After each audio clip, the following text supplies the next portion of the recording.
We had a world-class sailboat and the wind died, and it didn't mean the boat was any worse. It didn't mean the crew was bad or lacking. It's the one thing we can't control. We can't control the wind.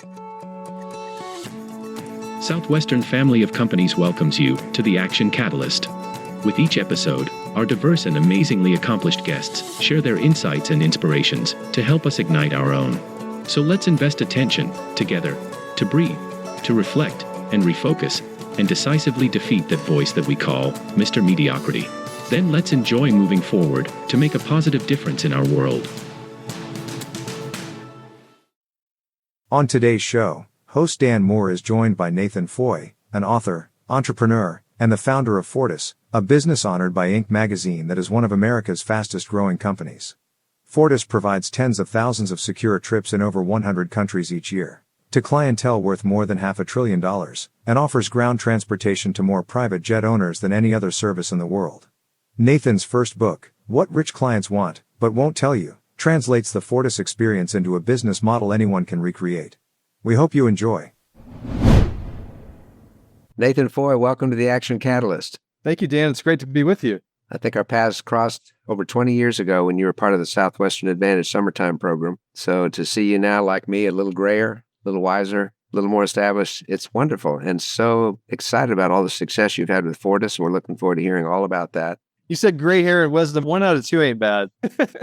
Really, what our whole program is about is providing inspiration for individuals in all different situations of life. And it's always helpful to find out what some of the major pivot points in your own life were. Because I know you were a student, I think, at Emory when you first got involved with our program. But now Fortis, which has been in the Inc. 5000 for 9 years in a row, more than any company based in your state, is a pretty incredible story.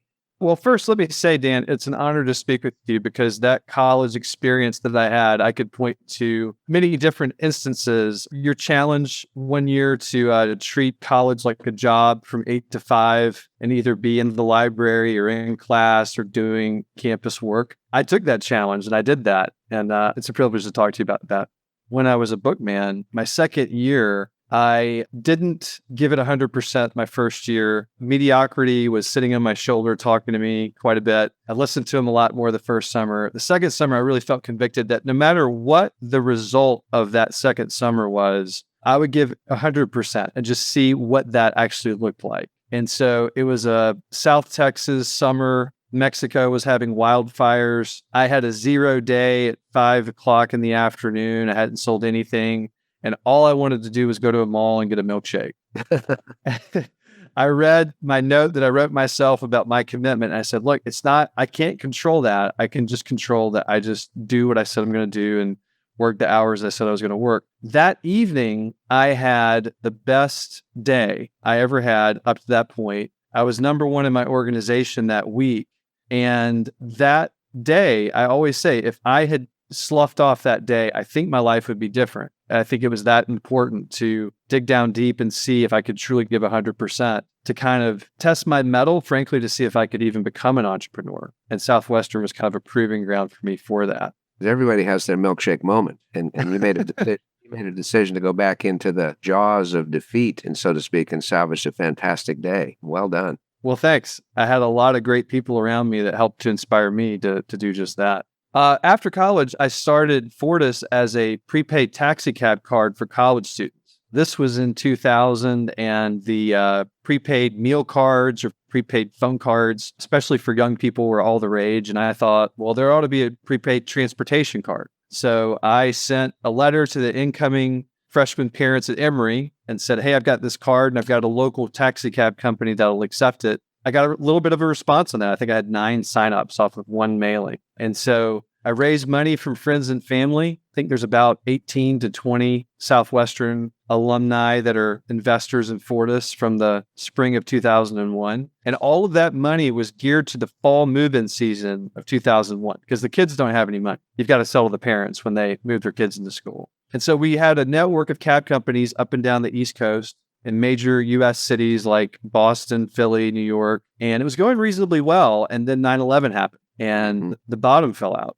Parents weren't traveling to see their kids for parents' weekends. There was an anthrax scare, so direct mail completely went to nil. And I was literally on my knees just asking God, what am I supposed to do? Because it felt really crummy to lose money for my friends and family. And I really felt convicted that although I'd become a Christian a few years earlier, I was doing this for my own glory and my own ends, and that this was really God's company and I was here to steward it. And so I said, okay, well, I will run this as your steward. Let's do that. And so I took a bridge loan from one of the Southwestern investors. I made a deal with the local cab company in Atlanta to sell their corporate accounts, the ones that they invoice on my taxi cab card. Nobody gives away their client list, right? So they gave me their client list. I called 300 clients. I signed up 2 of them, and one of them wanted chauffeured cars instead of taxi cabs. So I'm 22. I knew nothing about chauffeured cars, but I said, sure, I'll set you up chauffeured cars. And one referral led to another, and that was the first private aviation company that we got. And this was now early 2002. TSA had started, and a lot of people that had the means were choosing to charter aircraft rather than to fly commercial, and they didn't know who should pick them up on the backside. And so that was really the genesis of Fortis, was becoming chauffeurs and security for really the world's most discerning travelers. Started because we failed into it and had to pivot. I love that term, failed into it. That's right. Wasn't part of a grand plan, No, or at least my grand plan. a lot of things turn out way better than our grand plan might have ever anticipated. Absolutely. Can you share a little bit more, Nathan, about your thought process when you were facing all these setbacks? Because everybody hits brick walls once in a while. And for some people, the brick wall is sort of the end. But other people develop coping strategies, ways to get around it or through it or take a different course. What can you suggest or share with us about what we should do or what worked for you when we hit these unexpected brick walls? I think it's good to have a network of support of people that you can lean on and talk to. It's funny, we're talking now. On Sunday night, I had dinner with my dad, and I was reminding him, I said, Dad, there was this one point in the fall of 2001 where I just called you at work, and I said, I don't know if this is going to work out, and I don't know if this is what I should be doing. And you just said to me, you raised money, you told people that this is what you're doing, so go do it. You weren't rude about it, but it was very direct. And I just kind of got off the phone and I said, he's right. I did raise money. I said I would do this, so I've got to go do it. Something about hearing just somebody else put that into words motivated me and helped get me out of my own headspace of maybe thinking dire thoughts I shouldn't be thinking. But if I didn't have people that could hold me accountable and challenge me, that would have been a lot tougher. Mm-hmm. So the moral of the story is reach out. Don't close up. When you're faced with these setbacks, get some other people involved because they have a perspective that we often don't have. Absolutely. Now, you've had spectacular growth with your company, and it's not a niche that is uncrowded. There's lots of people that are trying to do what you're doing. Can you share some things that you feel like have helped you in your business keep this edge so that you continue your growth, continue providing great service for your clients? I think you have to be relentlessly skeptical about your own efforts and always willing to learn about there's a better way to do it. You can take this from something over there and incorporate it into what you're doing and refine. You can never really stop that. So as soon as you start to believe accolades or, to think that you've attained a level of service that puts you above the competition, I think that's actually, maybe other than quitting or thinking about quitting, the most dangerous point. So one example of that for us in 2015, we had a few clients that just said, we've been using you. We understand your service. We just don't think you're worth what you're charging. That one stung a little bit because we hadn't had that up until that point. People that had grown deep into a relationship, they knew we were a premium service, but they weren't really reluctant to pay our pricing. And through a variety of conversations that we had, and this was also in the wake of the Paris attacks at the end of 2015, we understood that the main thing that we needed to communicate to our clients was that we were the most secure form of ground transportation. Literally, all we did was come up with a PDF with a few bullet points that somebody who's booking a private jet can send to the principal who is flying the private jet and say, this is why you should use Fortis. And for one client, we went from less than 50% of our quotes being accepted to about 80% acceptance. So, I think if we had dug in at that point and said, no, our pricing is our pricing, and if they want to leave, then, let them leave, we wouldn't have found that deeper refinement that made us better. Mm-hmm. So you chose to take that criticism as not an attack, but as an opportunity. Absolutely. Key lesson there as well, because when you have a level of success as you've had, there can be a natural tendency to coast a bit What are some things that you found helpful to avoid Mr. Mediocrity getting a foothold on that shoulder again and causing you to maybe give less than your best? So I think, just as today, as in the beginning when I went through those trials and those pivots, having a support group, I'm in a CEO forum where we, share everything. This could be personal struggles or professional struggles or child rearing struggles that you have, and trade notes. And with that, with a group of people that you can be candid with, it's easy to be inspired and to continue learning. That's extremely helpful. It's extremely helpful for me to set goals. We have a semester system here. So every 6 months, we're going over our goals for the semester and how are we tracking on each one. And just that discipline of every week or every 2 weeks, I've got to give an update on how my goals are doing. That built-in accountability is something I don't think, at least I've never outgrown. Mm-hmm. So you mentioned leadership team. At what point did you know that you started to need to bring people on board? And what are some things that can help those people tie in and really be loyal and yet also feel a sense of ownership and independence? So I think we set up our leadership team about 5 years ago, and it reached a point where I realized that I have big ideas, I have big visions, but I was causing whiplash on the team. And sometimes I could walk into a meeting and kind of see them like, oh, what's he been thinking about today? What did he have for breakfast? Because it's going to be a totally new thing. And so it helped to have a leadership team to kind of be, I think this was one of the founding fathers called the Senate. This is like a saucer where the tea spills over, so it kind of cools down a little bit. So the leadership team kind of served that purpose, I think, for me. And then vice versa, also helped me to get a little bit more intelligence about more broadly, what is the perspective of somebody who's working frontline operations for us? What's the perspective of a client you just saw? And not just have to rely on myself more for that. So, every Patrick Lencioni book, I've read and I've marked up and pretty much done my best to implement. So in terms of incentives, we instituted a profit share. And, in the travel business, we went to about a 95% decline. And now we are above pre-COVID revenue numbers. Wow. So there's a humility that's built into that. But the thing I told the team is I said, you guys have stuck with us through an incredibly tumultuous season. You've acted like owners, so we're going to treat you like owners. I think that's inspiring because, Nathan, a lot of really strong entrepreneurial types have this impression that they have all the answers and they know what to do. It's really hard to share. But your humility really came through a realization that you have certain strengths when other people do too. What were some of the things that you did to help people feel like owners instead of them collapsing in a sense of despair when the lockdown occurred and all the business went away? So I think it's really important to have a visual image that tells the story of what we're facing and just continue to cite that visual image. So the communication, I think, was very important. So our image was that we had a world-class sailboat and the wind died, and it didn't mean the boat was any worse. It didn't mean the crew was bad or lacking. It's the one thing we can't control. We can't control the wind. I can't ultimately control if a state or country is going to lock down. And ultimately, I can't make a billionaire fire up his jet. He's got to want to do that. But then downstream from that, there's a lot of things that we can do for him.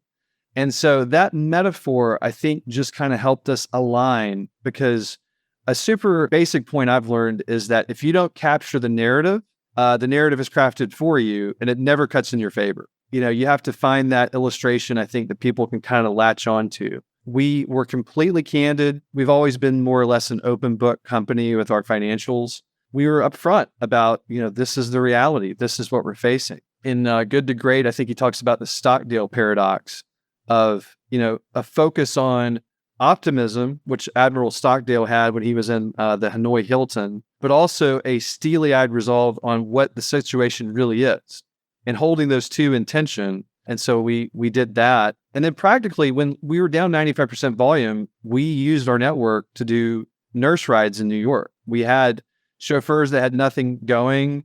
We knew that there was a lot of, this is when they had tents in Central Park. And we said, well, look, we have all this capacity. We have all this ability. Our people literally have almost nothing to do. Let's do something good with that. And that became kind of a rallying point for us in those early days. Oh, I think that's so fantastic because it gets your mind off yourself and onto somebody that really needs the help. You were definitely part of the solution to this whole mess, Nathan. So thank you for that. Now, I'm kind of curious in terms of the personal perspective. You seem to have the ability to keep these ideas in mind, have the optimistic point of view, but also that realism that's so important. Do you have like a daily routine when you start your day, anything that gets your brain where you want it to be?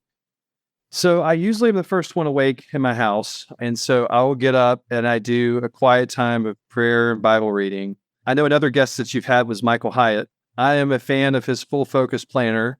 Just about every day I have review the schedule, the calendar, my big three. What am I trying to do today? Big appointments, just review those, kind of mentally imagine what that's going to be like. That's basically it. Then I take the dog for a walk and start breakfast.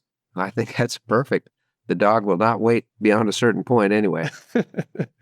Now, some of our listeners are just on top of the world right now, but there's some others that are looking at the hand that they've got and they can't find a single face card, let alone any aces whatsoever. What advice would you give to somebody right now that just doesn't know where else to turn?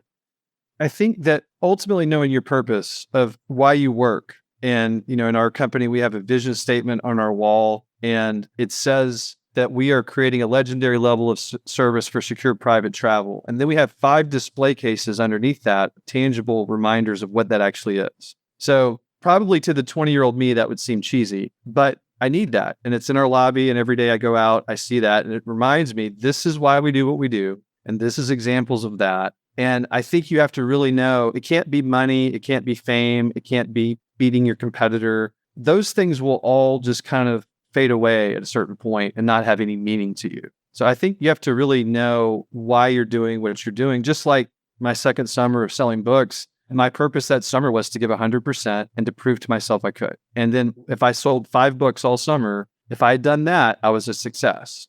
And that was my purpose. And in that moment of craving the milkshake, that helped me not to just give in to that temptation, to remember the purpose that's there.